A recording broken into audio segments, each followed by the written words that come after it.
आता 10व्या शेड्यूलमध्ये असं म्हटलेलं आहे की जर का एखाद्या सदस्याने आपणून पक्ष सोडला तर तो डिस्क्वालिफाय होतो या 10व्या शेड्यूल खाली.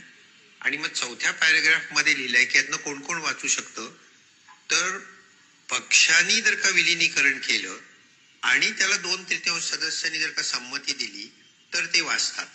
म्हणजे निर्णय जो आहे मर्जरचा तो पक्षांनी घ्यायचा. या 6 लोकांकडे तो मर्जरचा निर्णय नाहीये, हे त्या तिकिटावर निवडून आलेले, तो पक्ष नाहीये, पक्ष वेगळा आहे.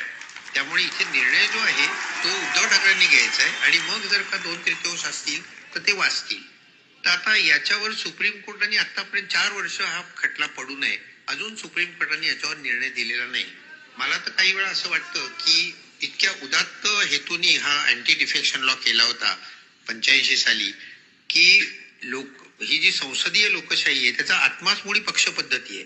तर ती निकोप ठेवायची असेल तर पक्षांतर बंदी कायदा पाहिजे म्हणून हा केला. त्याचं इतकं विकृतीकरण गेल्या काही दिवसांमध्ये केलंय 4 वर्षामध्ये आणि सुप्रीम कोर्ट गप्प बसलाय.